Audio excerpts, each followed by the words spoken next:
Matt Barnes was designated for assignment by the Boston Red Sox and has had some decent success in the past in his major league career. Should the Jays go after him, or are there better options available on the trade market or on the free agent market? And finally, Ricky Tiedemann was named the 32nd best prospect by MLB Pipeline, and his trajectory seems to be trending upwards. We'll cover all that on this episode of Jays Digest.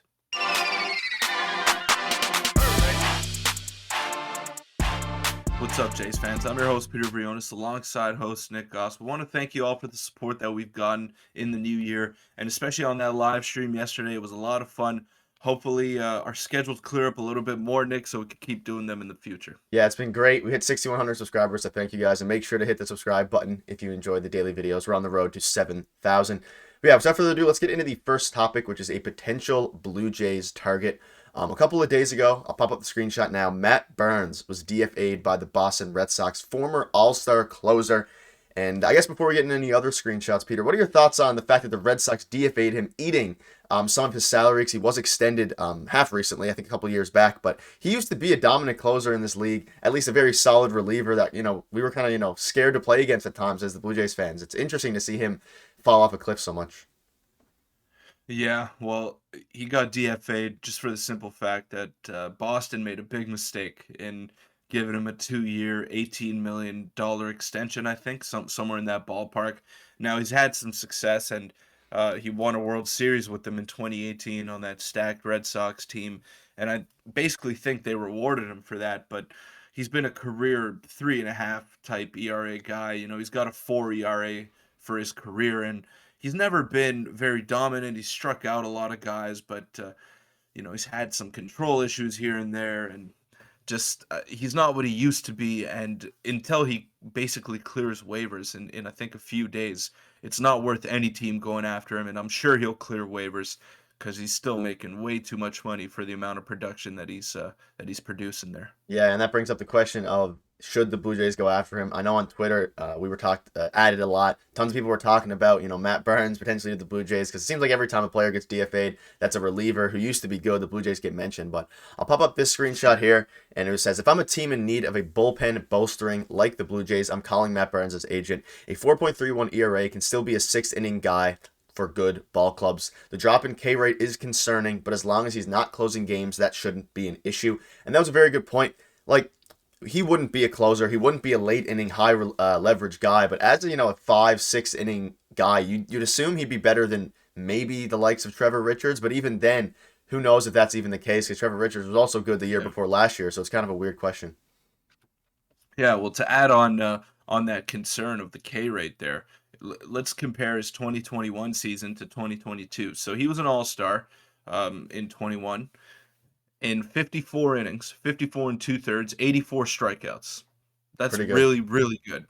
And then in 2022, 39 and two-thirds and 34 strikeouts. So not even a strikeout per inning after going at almost a 12 K per nine type pace there.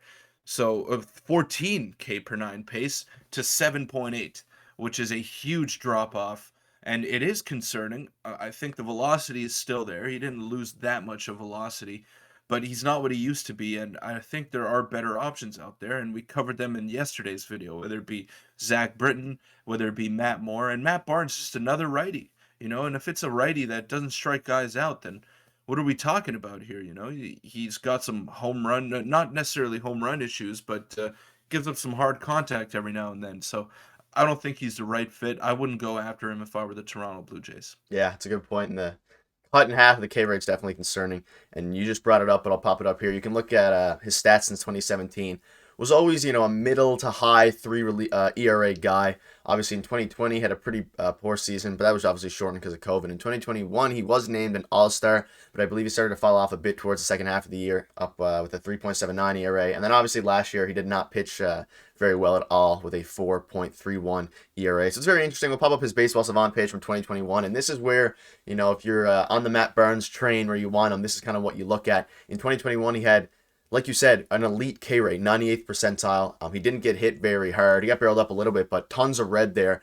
But if you look at 2022, it didn't have the metrics there, so that's why I did 2021. But the K rate would have been cut in half to below average. So I don't know, bit of concern. I wonder what it was. Maybe the Jays see a potential tweak that they can make, but I think in general there's some better options out there. Yeah, and what I look at a lot in a pitcher is the whip, and Matt Barnes's whip has always been very high. So that's walks and hits per innings pitched. Last year he was at a 1.437. That's high. That's that's a lot of base runners to give up, and that means you're pitching out of trouble quite frequently. And even when he was an all-star in 21, his whip was still over 1. So it's hard for me to think that this guy's going to bounce back. Maybe the peripherals look good, but if you just watch him, the eye test, the guy just doesn't look great. He's always given up, a lot of hits, a lot of walks, and it's not something I don't want to venture to. I feel like there are more promising potential reclamation projects as opposed to going after Matt Barnes if you're the Blue Jays. Yeah, I agree. And you can even look here one last time. Even in his best years, he still was never a dominant reliever in the sense of, below 3 ERA or anything like that. He had dominant stretches, but they were never sustained. So, very interesting. We'll get into the next topic now, but let us know what your thoughts are on Matt Barnes. Do you think the Jays should pursue him? But is Ricky Tiedemann ranked 32nd best prospect in MLB Pipeline's top 100, which was released, I believe, yesterday? They released this, the whole top 100 list.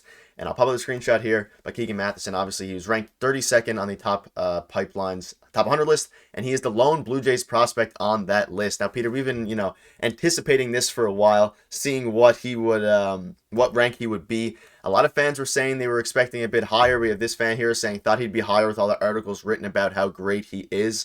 Are you happy with the 32nd rank? And we'll also go over his updated grades for his pitches as well. Well, I'd have to see the whole list, so I can't really say I'm happy or not happy with it, and I'm not entirely familiar with all the other prospects either. Obviously, we follow the Blue Jays prospects extensively because we can't wait for them to get to the majors and see what they can do at that level. But to say I know as much about Ricky Tiedemann as I do another prospect it would be a lie. So yeah, I would have to see the whole list. I'd have to do a little bit more research before I say he got disrespected or say he should be higher up on that ranking. But I think 32 is fair. We still got to remember that that's 32nd best prospect in all of baseball. So that's taken into account thousands and thousands of players that he separates himself from. So he is going to be special, and I expect nothing short of greatness from Ricky Tiedemann once he's finally ready for the majors. Yeah, and I expect him to continue to climb. Maybe a Gabriel Moreno situation where he kind of came out of nowhere, and now Tiedeman's already 32nd. You could see him climbing up to maybe top 10 in the near future. But we'll pop up his rankings now, his updated grades. I know we made a video, I believe like a few weeks ago, whatever it was. We have several videos on Tiedemann showing his rankings, but these are the updated one. His fastball got improved, so it's a 65 fastball, 55 slider, 70 changeup, 50 control for an overall of 55. Peter, do you have any reactions to this? The main upgrade being, I believe the fastball got increased by 5 and the changeup got increased by 15, if I recall. But either way, his changeup is 70, so one of the best changeups in the whole prospect system. Do you have any thoughts on that? I'm super excited for him. He's got two plus pitches, his fastball and his changeup. He can run it up to 97, 98 from the left-hand side, which already separates him from a lot of the other prospects. And his changeup, like you said, they're 70 out of 80 grade.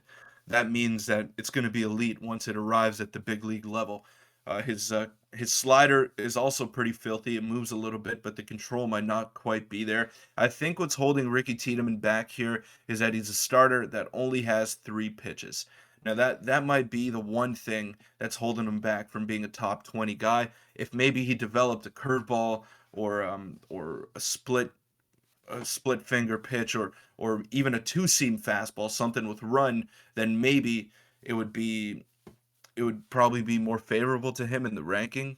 But I think until he develops that fourth pitch, then I'm not sure if he's necessarily ready to be a top 20 prospect. Because starters, we know that they need an expanded arsenal, and all the best starters today have 4, sometimes even 5 really good pitches. So hopefully he can develop that a little bit more this season. Yeah, we'll see. And maybe, Kevin Gosman as well. He only has 2 main pitches, but he obviously changed Arsenal a lot. But We'll see what he's like. And this is just a quick final tidbit on this. I'm not going to read the first part, but you can see he started touching between 95 and 96 miles per hour. And he said Tiedemann's controls will continue to improve as he gains experience. And it's going to be exciting to see trajectory towards it being a possible number 2 starter in the big. So very interesting to see. And let us know what your thoughts are on Tiedemann. If you want him to come up this year, if you want us to wait. Quick final topic. It'll just be a minute here, Peter. I want to get your thoughts on this. It's been kind of trending around Twitter. There's a typo there, but it's supposed to be old jerseys. Regardless, I'll pop this up here. You can see Vladimir Guerrero Jr. Someone photoshopped him in the old jerseys, and it has been trending across Twitter. People, talking about what logo was the best, if the Jays should go back to these jerseys. What are your thoughts on this? I think this actually, I wasn't a huge fan of the jerseys at the time, but with Vladdy wearing it, I think it looks pretty cool. Yeah, it looks cool on Vladdy. Shout out to whoever put that together. It's a really good Photoshop job there. But yeah, I was never crazy about those jerseys. Maybe it would look cool. I love the powder blue, anything powder blue that the Jays wear. So, you know what those jerseys remind me of? It reminds me of the Jose Bautista 54 home run season. That's what I think about when I see those. So maybe if Vladdy could channel that type of success when wearing it, then by all means, I'm all for it. Me too. And just a quick look. I don't know. It looks clean. The Photoshop was obviously done Just look excellently, clean, yeah. and it reminds me of Adam Lind for some reason. Those days, the Adam Lind, Lyle Overbay Okay. days. But let us know what your thoughts are. If you like these jerseys, if you want the Jays to go back to them, I'm kind of happy you moved past them. But it was definitely interesting to throw back time a little bit there. But that'll end the video. Thank you all so much for the support. We're on the road to 7,000 subscribers. We'll be going live a lot more, and we'll see you guys tomorrow. Thanks.